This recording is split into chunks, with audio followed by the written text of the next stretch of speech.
Today, I'm joined by Cortney McDermott. Cortney is an award winning author. She is a TEDx speaker, a celebrity coach in the space of human potential and self realization. She holds a Master of Science from the London School of Economics. So you can really feel how she brings a depth of academic insight with real world experience. She's held executive roles with Vanity Fair. She's served as vice president at Sustainability Partners, and she's worked with major brands like Google, Nike, Universal Music Group, and Kickstarter. She is the author of Give Yourself Permission and Change Starts Within You. It was such a deep and expansive conversation that we had. We explored human consciousness, what it actually means, and how it shapes the way that we live, we lead, we create our lives. We talk about the roles and the identities that we play, and how sometimes a previous version of ourselves has to die in order for something new to emerge. Cortney also shares 3 very tangible steps that will help you connect with your intuition, with your consciousness in a very grounded way. And I love how she offers a fresh perspective on manifestation and trust that I know is going to land. It's a good one. Enjoy.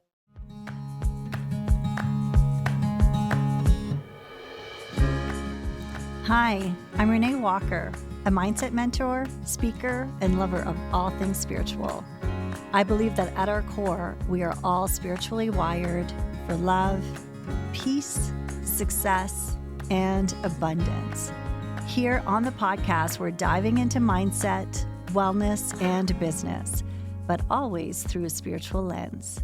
Let's just say we're going deep, but we're keeping it light. So let's elevate your life from the inside out, one conversation at a time.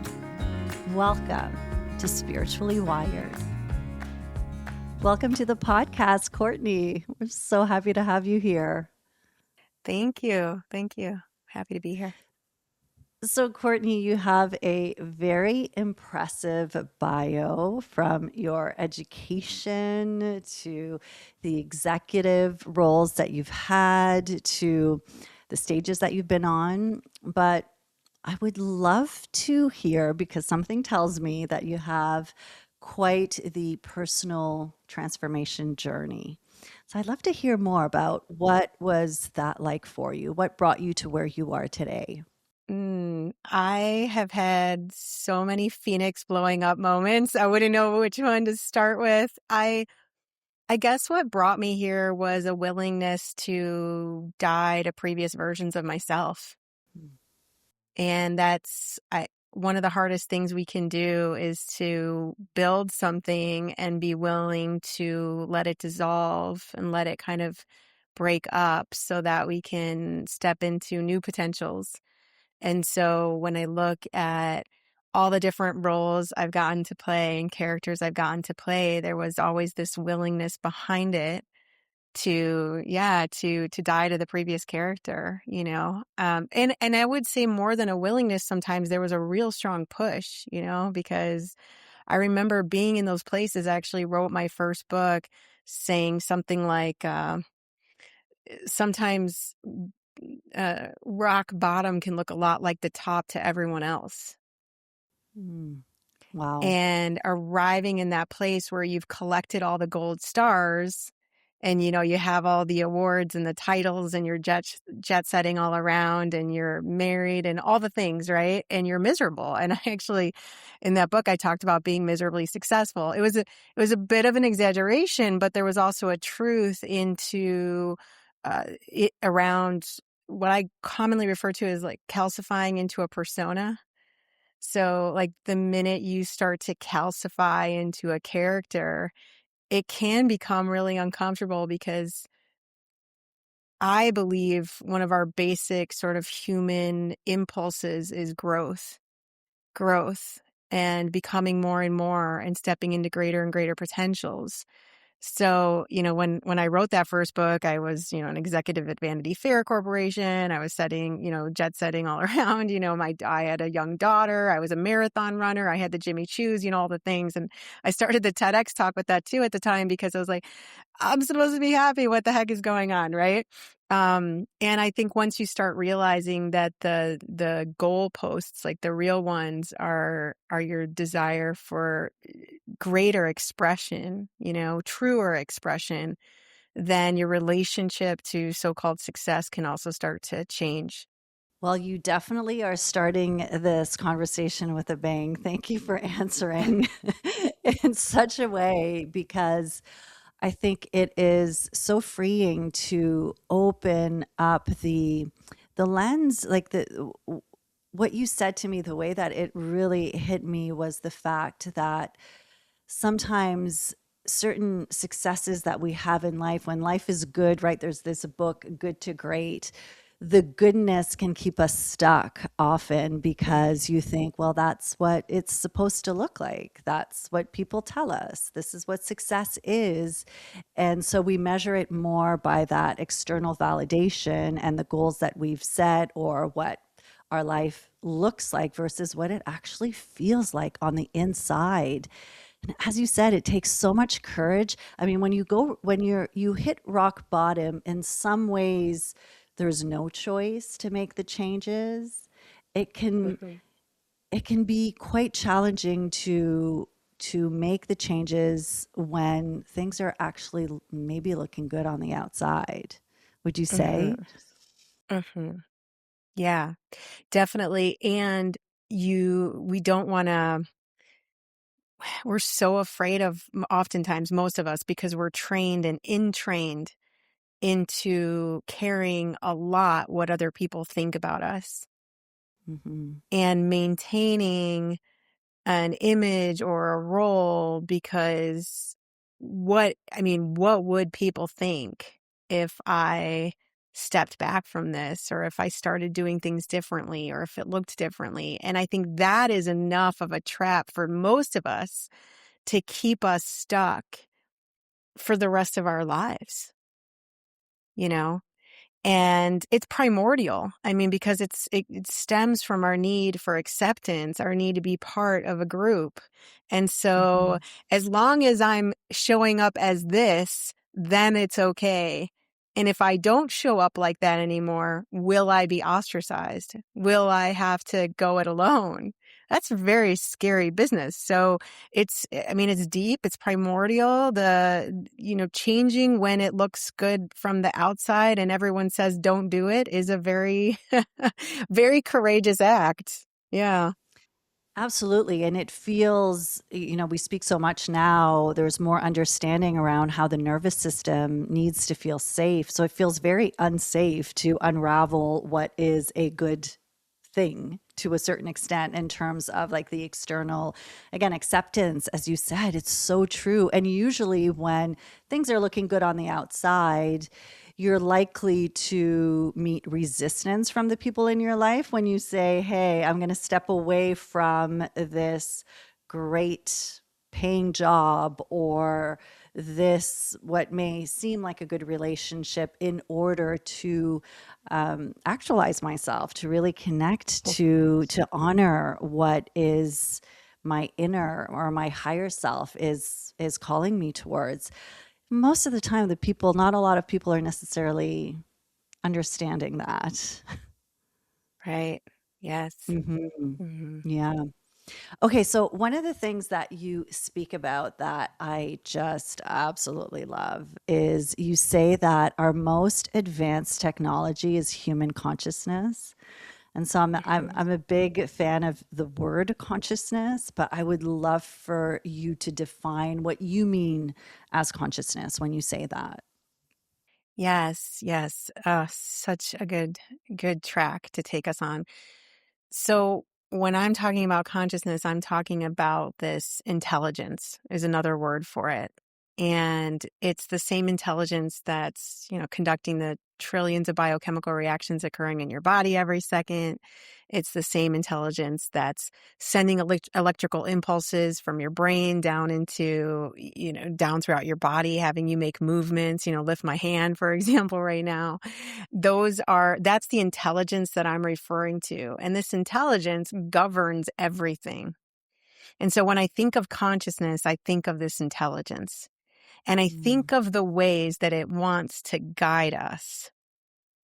So my most important relationship, and this kind of might, I know some people are like, what do you mean? It's not with someone in your family, or it's not, your daughter or whatever. But my most important relationship is my relationship with this intelligence, Mhm. and listening to it and discovering the ways that it wants to express through my form, or through this form. And so that's how I relate to it. That's how I would define it if it has a definition. Of course, we always try to kind of get thing into a nice little box, but it's really just, it's kind of just what we're grooving with, whether we're aware of it or not, and how we choose to dance with it, I guess. Yeah.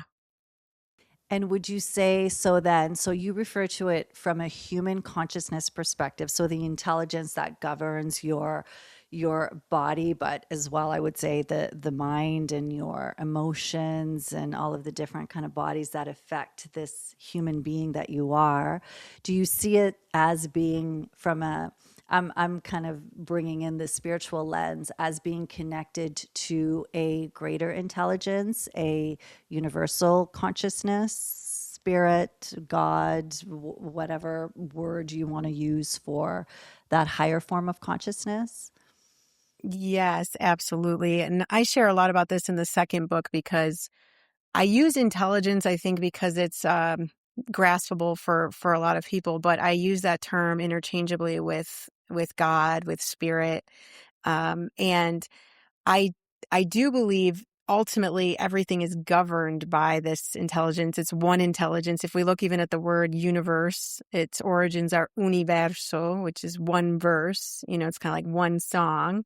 And so Mhm. ultimately it's how are we harmonizing with this intelligence that is coursing through us. So when we think about it, we don't have to think about it as some sort of external deity. We can think about it as well as this innate intelligence, this spirit, this flow through, this electricity, this, however it is, whatever is the easiest sort of gateway in for whoever's listening to starting to cultivate, or continuing to cultivate a deep relationship with this energy, or whatever limiting words we want to use to describe it, right? Yes. So that your life can be led instead of kind of pushed. Yeah. Beautiful. Okay. So this is it. This is where you and I have so much connection and so um it see the world in very similar ways, and that is where, so as humans, or I mean I will use the word soul, but that my human being, or as a human being I am a soul, and that contains, I mean it is this universal intelligence that is moving through me and always being in co-creation with it. So I love that we're having this conversation. And so if we go back to even before, when you said like part of like why we're here is we are here to grow. So we're here to grow and to shed those old versions of ourselves and old identities when the time comes, because we're always here to grow. How how do you listen to, like, how do you connect with this intelligence? Because from what I'm hearing is that this intelligence is guiding us, is always communicating with us through our body. So how do we start Mm. listening to it and working with it? Yeah. Yes. So one of the biggest things that I'll often say is, there's a demucking that needs to happen a lot of the time. So I remember when I was just out of corporate and I had just started my first company, and a woman on my team, she sent me a video, and there was this exercise in the video, and it was called shaking. And this woman who had founded this movement called Koya, her name is Rochelle. She she introduced this concept of shaking. She said, imagine a gazelle being chased through the grasslands by a tiger, and the gazelle gets away. However, the gazelle does not go to therapy for the next 10 years. About this time that the tiger was chasing her, what the gazelle does is she shakes through every part of her body, releasing the tension, releasing the fear, and goes back to being a gazelle. Now, at the time that I was watching this video, I actually couldn't properly shake certain parts of my body. I had so much pent up energy that was not flowing because I was totally mucked up. There's really no other way to put it. I was mucked up. And so one of the things that is essential for starting to feel, hear, listen, however it occurs for you, as far as I can tell, one of the most essential things for that to start happening and to start cultivating this is at the same time we're demucking. So we're purposefully taking action to release some of the programming, to release some of the fears, to release some of whatever it is that we've been holding on to so that we're clear or clearer. So one of the things that and again, there are many, many, many ways to do this, and I used to joke that my greatest ideas, when I was working in corporate, I would say my greatest ideas came to me when I went to the bathroom. And it was because it was the only time I was getting up from my computer and kind of, just leaving that and moving and releasing some of the tension. And so I started to realize years later, oh my God, just move. Like just move, because sometimes we think Mhm. we're stuck, and a lot of times we think that's psychological, whereas the truth is lots of times it's stuck, stagnant energy in our physical bodies. So I'm glad you brought up the body, because I think the body can often be a gateway, and it's a state changer that allows us to move more into spirit once we've, moved some of that energy through.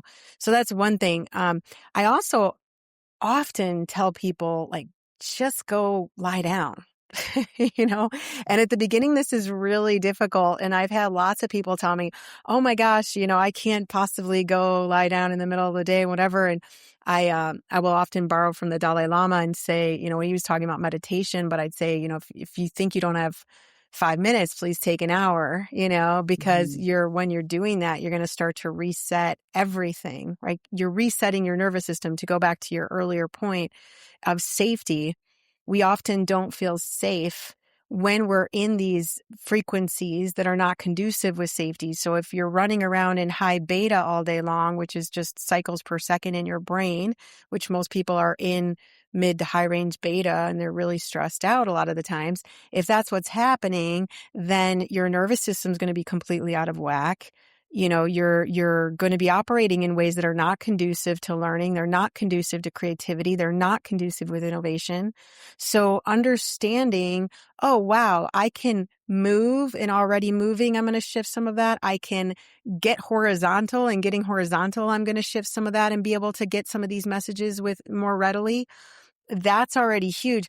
The other thing is, lots of times people say, well, I tried that. I tried that and it didn't work. I laid down and I'm like, okay, great. How long did you accumulate? Like, how much accumulation do you have around your current habits and your current behaviors and your current paradigms? Like, do you honestly think that the demucking and all of that is like, oh, instantaneous? There will be moments where you kind of are like, whoa, that happened. But there's also a shedding that's required for you to have that kind of clarity to then invite in more communication with this intelligence. Again, as far as I can tell from my own experimentation and what I've experienced with clients as well, like, once you're past that threshold, once you've like really committed to, hey, I want to get the muck out of the way so I can hear more of this, then that starts happening. Like right now, for instance, when I wrote my first book, I sat at the computer and I was like, I'm going to do this in hours and hours and hours. And it's this really simple book, but it's simplicity. Da Vinci said simplicity is the ultimate sophistication. It it took a while, right? And I remember sitting there for so long and, toiling and spinning and all the things.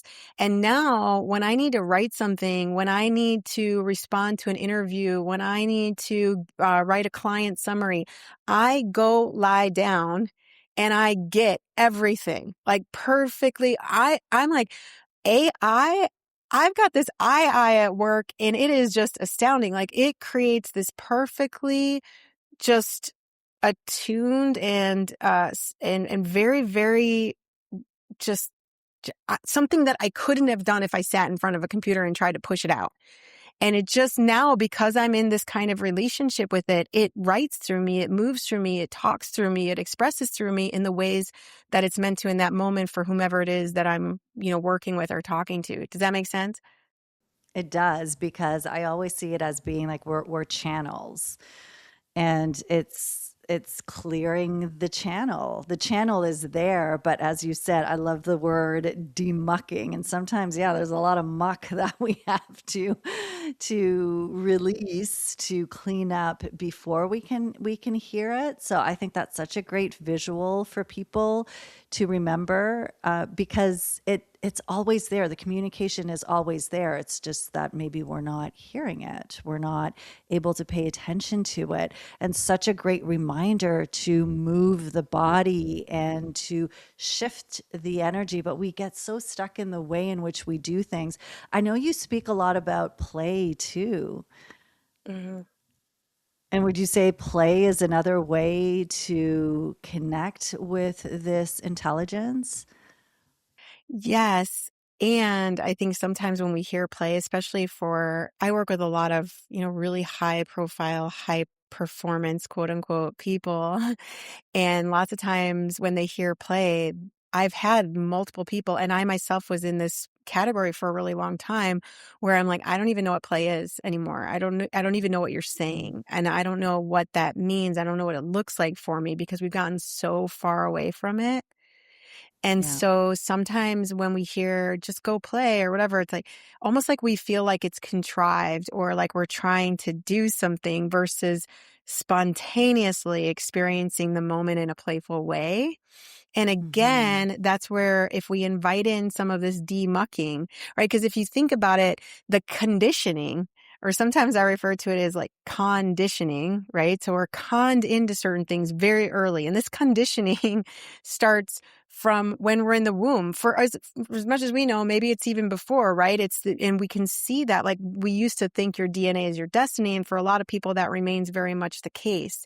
But when you can actually start seeing that's actually just one probability outcome in an infinite sea of probability outcomes or probability amplitudes. Then you can actually start to say, okay, what if I just shift this, like this tiny little thing today? It's really funny. I remember years ago, I heard or watched something and they were saying how if you superimposed most people's days, so for instance, if you recorded their whole day, day after day after day after day after day, you would see the same day playing out. Mm. And I've heard, and I've seen and read multiple studies where, for instance, even the foods you eat, the choice of friends you make, the just all of these kinds of things that you think you're actively choosing have been chosen for you. And so breaking out of that paradigm is Yeah. essentially like a question of, okay, what can I release? And what little tiny changes can I open up to? Because it's a little bit like we're tricking the nervous system, we're tricking the character that we're currently playing so that we can step into a new potential. Right.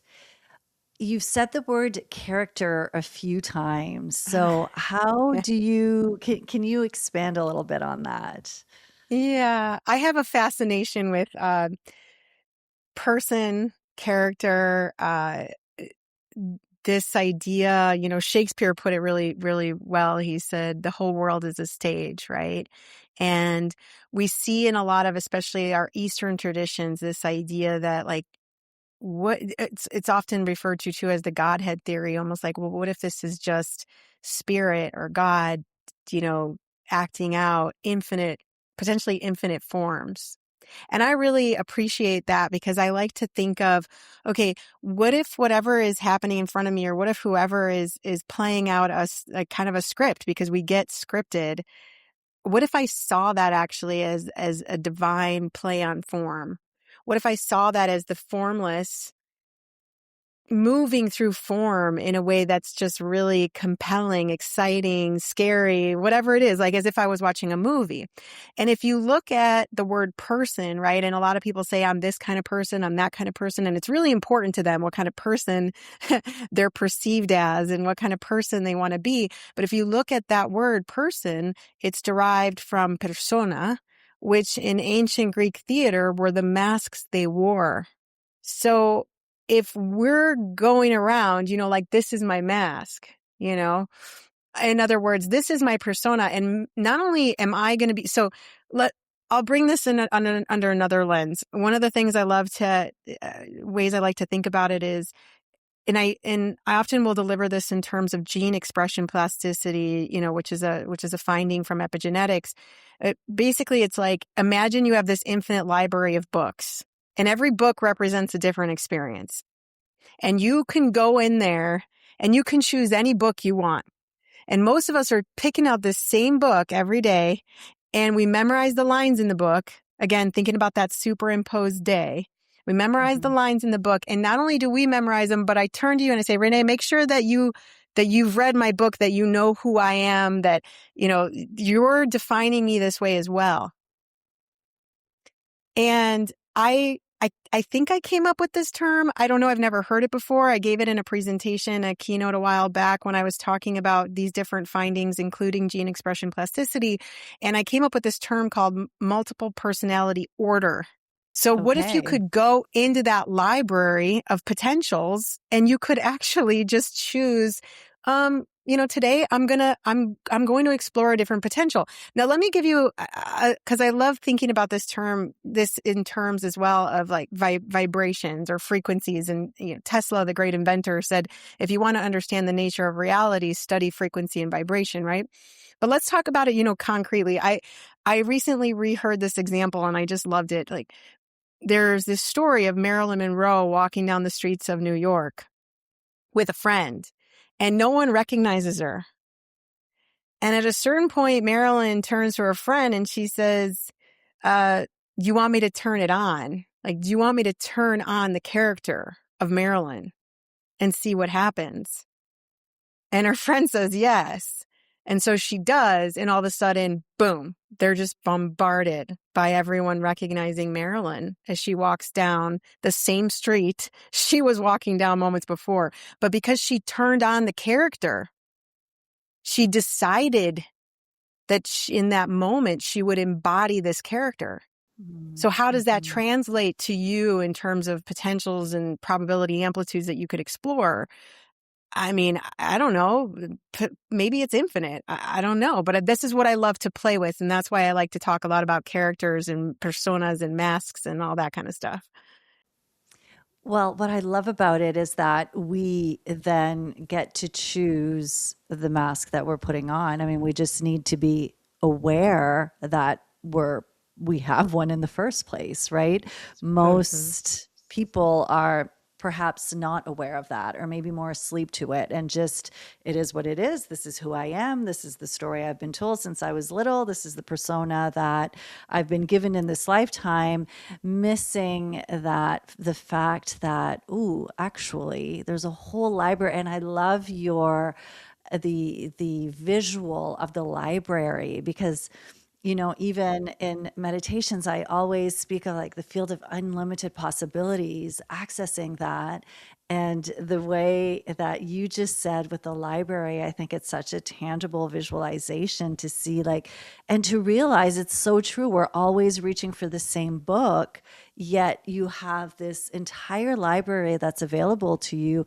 And what happens when you take a step back and you actually zoom out and you shift the lens in which you're looking at it, realizing that you have the power to read all of these books. They're all accessible to you. You just weren't maybe aware of it.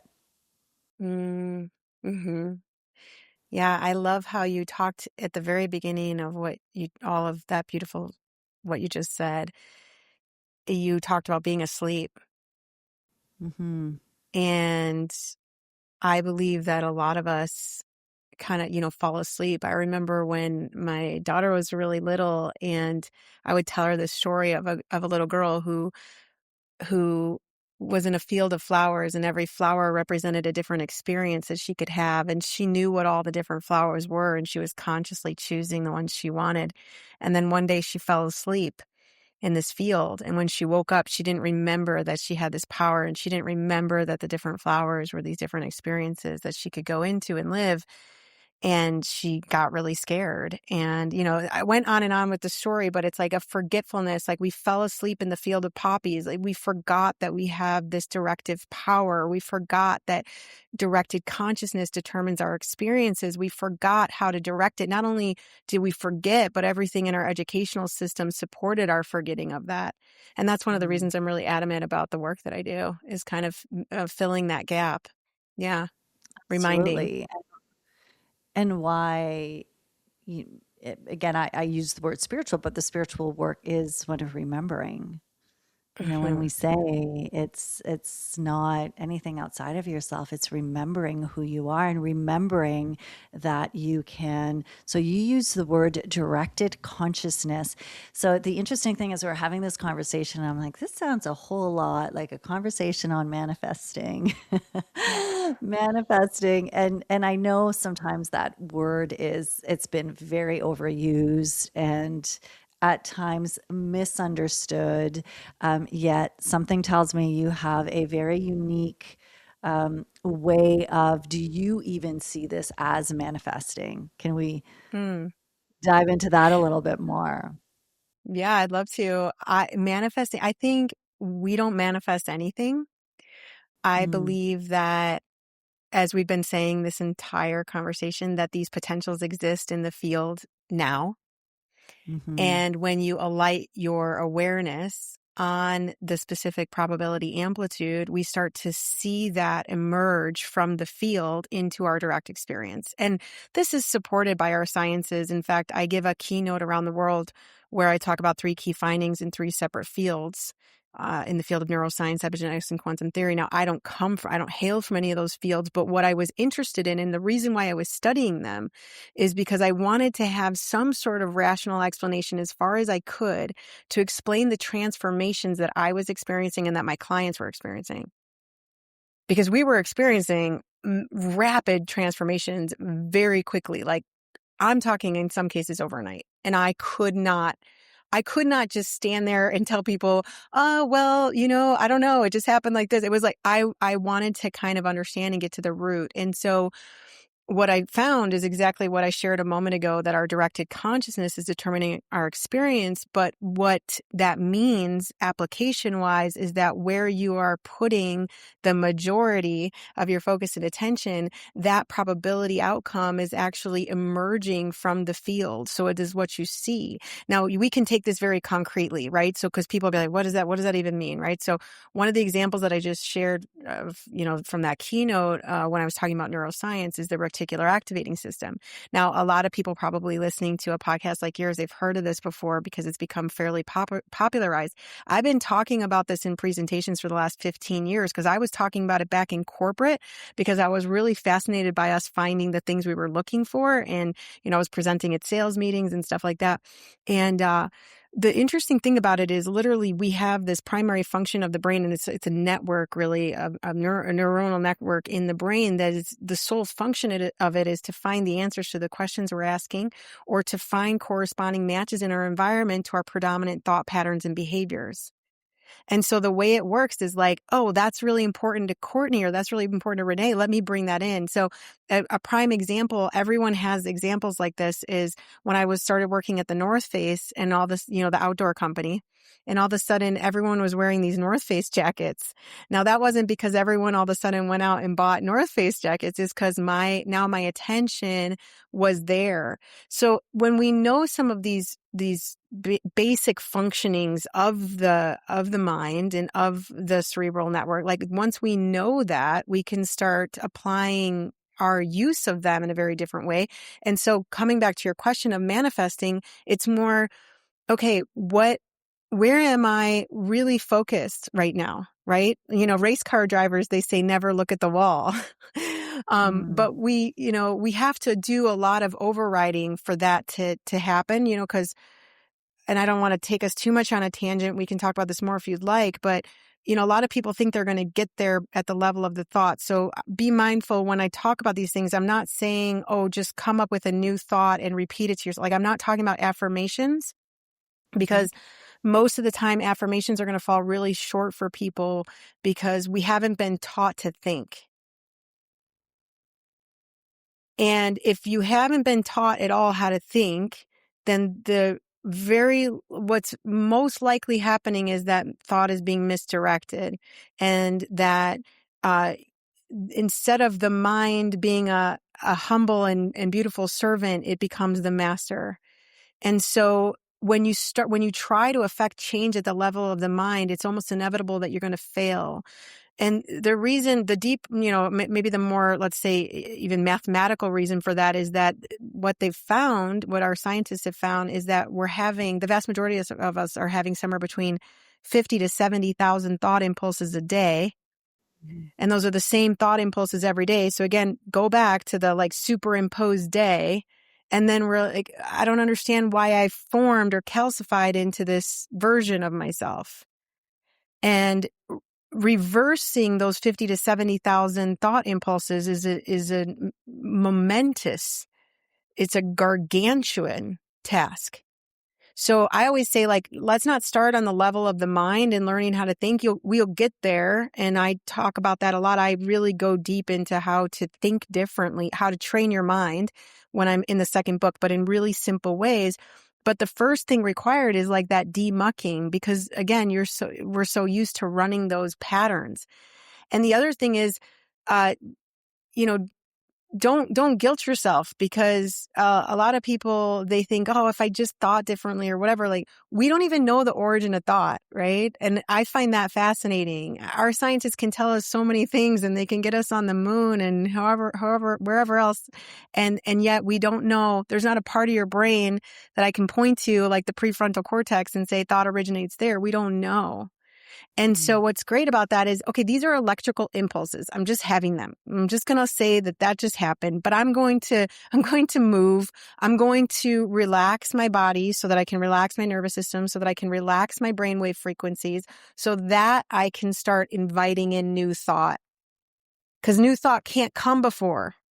If you're muscling down and I'm just going to repeat this mantra, it doesn't work that way. We have to demuck first. So manifestation, to go back to your original question, and I know that's a big rounded out answer, but I think it's important for people to understand, you're not creating something, you're revealing something that already exists.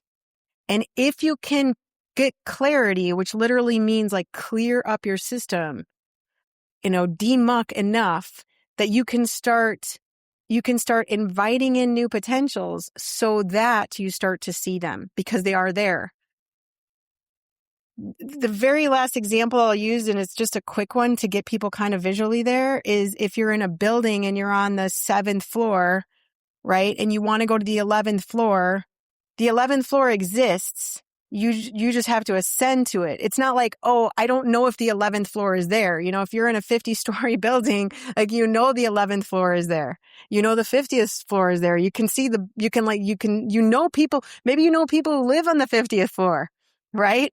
So it's literally, so it's not that it's not there. It's just, okay, we have to change our frequency so we can feel it, we can access it, and we can start revealing it in our environment. Does that make sense? Okay, this is really good.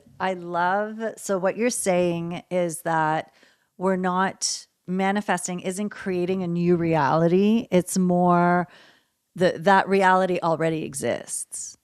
So understanding that reality, that whatever it is that you're wanting, that you're the version of you that is, holds the success, let's say, that you want, or is healthy, or has whatever it is, the meaningful connection or relationship that you're looking for, that already exists in that library. It's more now the work is to pick up the book, figure out maybe which book it is, what frequency is needed, and then be intentional with choosing that book and reading that book Am I explaining it well? Yes, yes, I love that. And the other Okay. thing that emerged for me when you were saying that Mhm. is, wake up. Mhm. So if Yeah. you go back to what we were talking about earlier about being asleep, I think about this often because sometimes, we have weird, disturbing dreams and we Mhm. wake up and we say, oh my God, thank God that was a dream. Thank God that was just a dream and I'm awake now and I can, go feed the dog or I can go for a walk and oh my gosh, I have access to, clean air, clean water, whatever that is. I have a safe environment, whatever, right? But it's this reminder if you're in a dream that is not the dreamscape that you're aspiring to, you can just keep saying, I'm waking up. I want to wake up. I choose to wake up to a new reality. I give you a great example. I'm in I have a major girl crush on Sarah Blakely. You know Sarah Blakely? Mhm. Yeah, I have a Yes, major girl yes, crush on her. And yes. she's the founder of Spanx and the founder of Sneaks, Yep. and she's just a remarkable human being. And Mm. one of the things that she talks about is when she was selling fax machines door to door and no one wanted to buy them. And she was just, it was miserable. And there was this certain point where she said, this is not my movie. you know so this is not my movie, and she said, I want to step into my, something along the lines of like, I'm ready to step into my movie. I want, to be the director of this thing. And again, now I'm Mhm. paraphrasing, but she did say, this is not my movie. And I love that reminder because it goes back to, again, the characters and all the things and the whatever that conditioning is that's gotten us to think that it has to be this way. Instead, it's like it doesn't necessarily need to be this long journey. It's like, let's wake up, wake up, wake up, wake up. Yes. And whatever feels like waking up to you, Mhm. whatever reminds you that you can wake up, go back to that over and over and over. Like I've gone back to some podcasts like yours. I've gone back to some books where I'm just like, when I read this, I feel like I woke up from a long slumber. I feel like this is truth. When we feel truth, we recognize it in our bodies. So, that's the other thing that emerged from me listening to you is just like, let's just wake up, you know? Yeah, it's so true. It's a frequency, right? Going back to Mhm. that word as well. It's a frequency and such a great reminder as you were saying it. I remember years ago, when the Secret came out and I watched the movie. It was like the movie when it first came out. And now maybe it's gotten some criticism and some different things that it was more super like at a more superficial level. Regardless of what it was, it woke me up to a new reality. Like there was something about the frequency of it that as I was watching it, I understood it it's almost like a cellular level understanding that it goes beyond just the intellectual understanding where it resonates with you in a deep way. So that is such a great tool and tip for people who are listening to recognize those books, those podcast songs can also wake you up, right? Mhm. Certain experiences, and really be intentional with making sure that they are a part of your life because we need to be reminded because we forget, we fall back asleep sometimes. Yes, hmm yes. Mhm. A question that I would have for you is you have so many great analogies, but you talked about it's like being on the seventh floor of a building and you want to make your way up to the, 15th floor. You know it's there, you know it exists. So it's not a matter of can I get there? It's now becomes, well, how do I get there? So if Mhm. someone is they're listening, they're understanding what we're saying. How do you get from the seventh floor to the 15th floor? Yes, yes. This is what we've been talking about. Mhm. The quickest ways that I have found is move, rest, and trust. Okay. And usually it's harder to trust when we have a lot of, accumulation. Mhm. But trust actually, I would say maybe even a better word than trust is I would say trust for me is the equivalent of being grateful.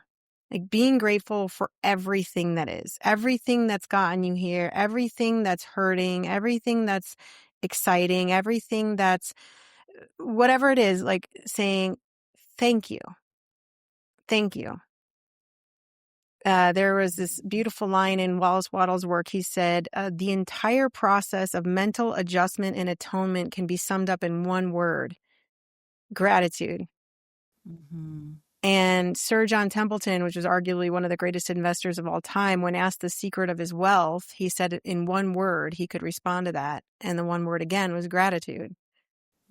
For me, gratitude is trust. It's like, oh my God, thank you. I don't understand this, but thank you. Thank you. Thank you. Thank you. You know, it's like living in this constant prayer of gratitude, and combining that with movement and rest.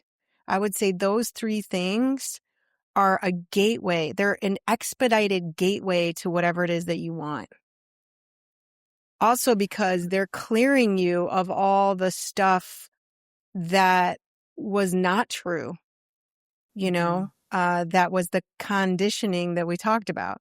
So yeah, movement, rest, and gratitude. I would say that's like a beautiful Movement, rest, and gratitude. So is there a piece to it where it is saying, I want to take me to the 15th floor? Like, is there a holding on to the vision of being on the 15th floor as well? But in the movement, the rest, the gratitude are what kind of the conditions that allow for your human consciousness, I'm using all your words, to go love from it. the 7th to the 15th.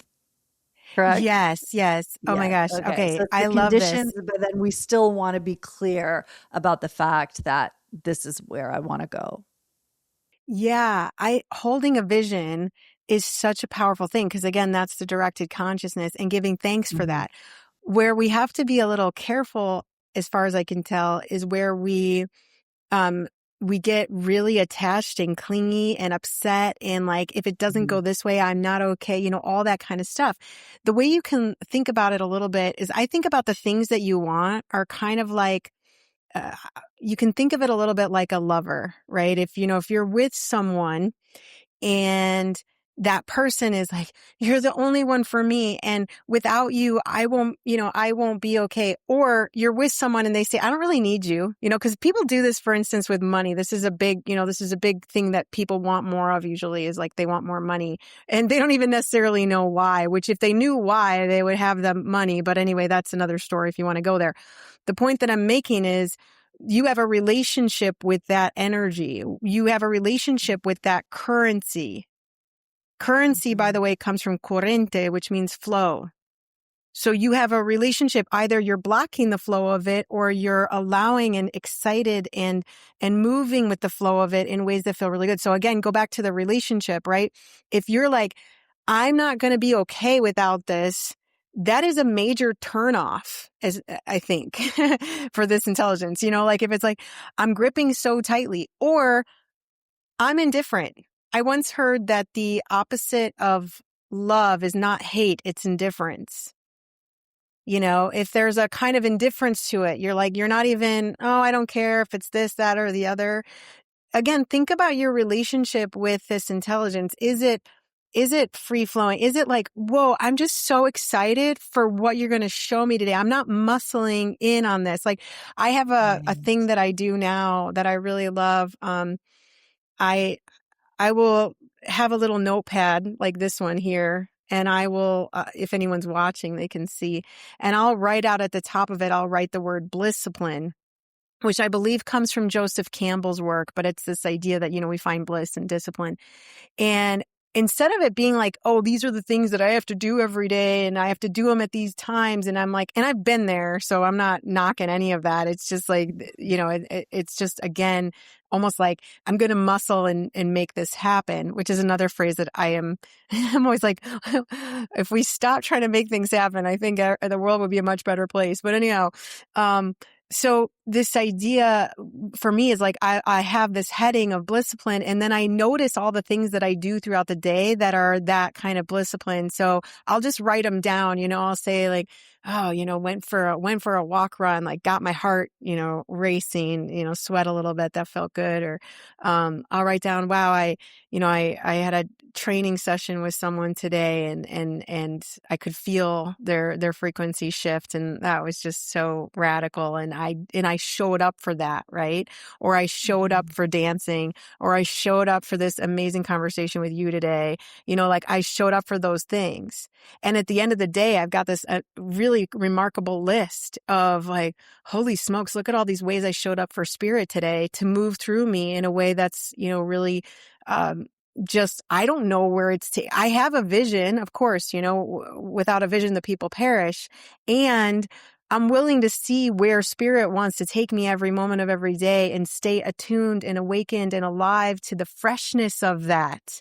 This is one of the reasons why so many relationships fail. There's no more freshness. There's no more life. There's no more, I don't know how this person's, what marvelous ways this person's going to express today, rather than, I think I know everything about you, so I've kind of discounted you, you see this a lot. Mhm. And I think the Mhm. more we can step into the mystery and the magic and the miracles unfolding in front of us every moment, the more we can open up to these potentials and the ways the formless wants to express through our form.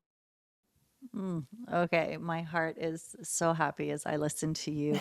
And it reminds me of like the awe, right? Just being Yeah. open to awe in the Hmm. moments and how, oh gosh, how easily we can stay distracted and be in front of our screens all day long and we miss out on all of the magic. Thank you for sharing it in such a, and also like a very tangible way for people to, Yes. that's the surrendering piece too. So it's like, yes, you, this is where I want to go. I want to go on this floor and I'm totally open to wherever it is that you're bringing me. So not being attached to the final destination of where you're going, that surrendering piece is a big part of it. I love that. I love how you speak of trust from a gratitude place, which I've never heard the two connected together. And I'm really receiving that in such a, again, it just resonates in a really good way to think of it that way because trust is this word that we know when it comes to our intuition, we know when it comes to our relationship with God and spirit, which is intangible, right? We can't hold on to it.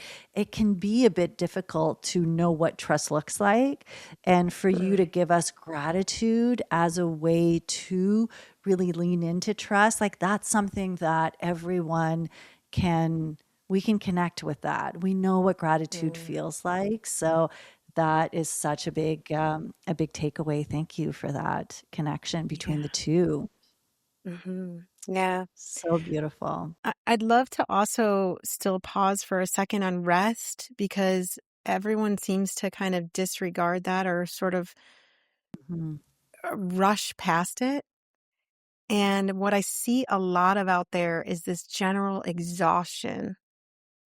So Mhm. if whoever's listening, if you're like, I do all the things, I take all the supplements, I go out and I exercise, I'm doing all the things and I'm just exhausted. The invitation is to open up to this possibility that rest will actually bring you more of what you want, and it will Mhm. recharge you in ways that you could not even imagine. And here's the thing, what do you have? I mean, a lot of people think that they can't slow down. They've got something to lose. But the reality of it is it's unsustainable the way that, the vast majority of us are racing, you know, Mhm. like for instance, busy is, and I share this often, busy is a word that I removed from my lexicon years ago. I never ever say I'm busy. I actually say sometimes busy is for bees. And like, it's not what the queen bee is doing. Like she's not running around. So the idea is really like, okay, how do we open up to rest? Because again, realizing rest is going to literally, it's going to change your brainwave frequencies within minutes, if not seconds. So you going to Mhm. lie down is not it's not a luxury. Right. It's a necessity. It's a necessity to move into these different brainwave frequencies. It's a necessity to relax your nervous system if you're feeling scared. Sometimes people need to move first so they can switch up the energy, but resting is essential for us to reset. Like if I look at someone like Einstein, and there are other inventors like this too, they would, when they were really struggling with the problem, they'd go take a nap, and they all talk about it. Mhm. And then they would get the solution. They would wake up and their eureka moment, or they'd take a bath and their eureka moment would come. This is not um, a woo-woo thing. This is actually, again, your frequencies and your nervous system. Like when you rest, when you go lie down, you're sending a message to your vagus nerve that you're safe. And as far as I can Yeah. tell, a lot of people don't feel really safe. And how can you trust or feel gratitude if you don't feel safe? So Mhm. again, I feel like, again, that because this can get glossed over, and because a lot of high performers who are listening and wanting to, grow can almost like lay this piece aside and forget about it. And I would invite everyone to really say, okay, I'm just going to experiment with it a little bit. Let me invite more rest in, and then, see what happens. But I I love that appreciate that. trifecta: move, rest, and be grateful. Yeah. Absolutely. No, and I appreciate that reminder because I do think everyone needs it. As you say it, I'm like, okay, yes, permission. Permission Mm, to also it helps to reframe what rest is, right? It's not passive. It's mhm. actually a way in which you are refueling yourself. So what does rest look like for you? So is it like truly a nap where you're lying down with your eyes closed? Are there other ways to rest? That's a great question. I believe anything that calms your nervous system could be resting, and it's also, Okay. I would say, that's meditation. Mhm. Lots of times we think meditation just means to sit in a cross-legged position and hold a mudra. It's and chant a mantra. I don't know, but meditation is actually when you're fully present and relaxing into what is, kind of almost surrendering, or whatever word you want to use that feels appropriate. But that sensation of like, oh, I feel really safe here. I had Mhm. I think it was just a few weeks back, I was really kind of thunderstruck when I had this hit of revelation around the word vulnerability, because I had always struggled a little bit with like what people were talking about when they were talking about vulnerability. And oftentimes I felt like it was this idea of being vulnerable was really about, airing dirty laundry, or sharing uh, what was hard in that moment, or all that stuff. But what I realized, actually, vulnerability is being deeply relaxed in the presence of one another. Yeah. And if I'm deeply relaxed with you, I can say anything. I can do Mhm. anything because I'm deeply relaxed. Like my nervous system feels really safe around you. So Mhm. what does it look like when we give that to ourselves? You know, what does it look like when we say, I've got you. Like you can rest. There's nowhere for you to go or get. There's nothing for you to get. Mhm. There's nothing for you to prove anymore. I think a lot of us Mhm. have been on that rat race for a really long time. And I'm just like, man, permission to, give yourself permission, right? I think that's the title of my second book. And I feel like it's kind of going to be the bane of my existence, because a lot of people say, give yourself permission to me. I'm like, okay. I love it though. It's a great legacy. Like, give yourself permission to just go for it. Yeah. Yeah, no, it's so true. So it's anything where you are when your nervous system relaxes means you are feeling safe in this moment and you are not in the survival mode, right? You don't Mhm. have to be Mhm. scanning for threats. You can actually be in a state of rest. And the word when you were speaking of meditation is restful awareness, right? That's what meditation is. So yeah, there's that rest. I hadn't thought of it until you Mhm. said it, and it's just coming together beautifully. Well, I am absolutely loving this conversation. Thank you so much, Courtney, for joining us. And tell us more. So, for our listeners who want to learn more about you, and you have your 2 books as well. Is the best place to get a copy of your book? Would that be on your website? The best place is probably Amazon, or Barnes Okay. and Noble, or wherever you Mhm. go for books. Wherever you go for direct purchase of books is great. I think one of the important things for people to realize is if something energizes you, right? Like for Mhm. instance, this particular podcast episode, if something in it set a fire, go back to that. Go back and go back and go back until you've integrated that. A lot of people will get really bored with this exercise, but what happens is you're actually truly remembering, as you put it. Remembering, it comes from rimembrare. It means to put the pieces back together. You're putting the pieces back together. I often encourage people, even with the book, and especially the second book, where I go into also the science and explain in a really simple way, because I'm like, if you don't know how these operating systems work, the likelihood is that you're using them in ways that don't serve you instead of ways that do. So go back and go back and go back until the information is yours. Like almost like I didn't write it. You called it Mhm. to you. And I think, whether you found that here, whether you found that somewhere else, people have sparks like this. The fire gets lit. If the fire's lit, you go back, relight it until it's not just this kindling flame. It's like tiny flame. It's a roaring fire Mhm. that can Mhm. set you on the way to what's new for you, to what is, being revealed in your own growth trajectory. And so, yeah, I love people. We've gotten hundreds of amazing 5-star reviews for this book, people talking about how they completely revolutionized their life, after reading it. You can see some of those on Amazon or Barnes and Noble or Kindle.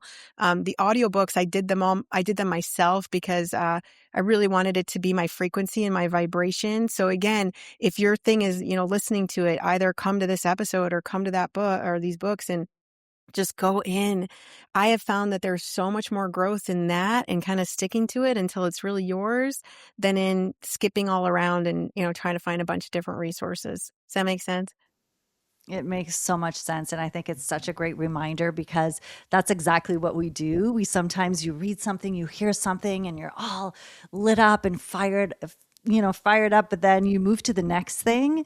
And then that flame just slowly kind of starts to die again. So I Yeah, think that what you are saying is so important for everyone who is listening. Whatever it is that lights you up, keep going back to it. So that is such a totally. great reminder. The books that we're talking about, Change Starts Within You and Give Yourself Permission. We're going to link to your website as well, to all of your the different places for people to connect with you and to be a part of your world. My heart feels so open right now, Cortney. I really want to thank you for taking the time to be with us and to share the your own unique perspective on such a topic that lights me up. So this has been Thank a you. really great day for me. Thank Thank you you. again for being here. And to our listeners, I want to remind you, as always, that you are spiritually wired always for peace, for success, for love, for being this conscious co creator of your life. And I will see you next week. Thank you for listening to Spiritually Wired. If you enjoyed this episode, be sure to follow and leave a review. It really makes a big difference for the podcast. And if you're ready to dive deeper and join a soul-led community, come be a part of the Spiritually Wired membership. With weekly live lessons and a rich library of recorded classes, it's designed to support you every step of the way on your spiritual journey. We currently have a special offer where you can receive your first month for half the price. You can find a link in the show notes or come check it out at reneewalkerwellness.com. Until next time, remember to take some deep breaths. Remember that you are spiritually wired.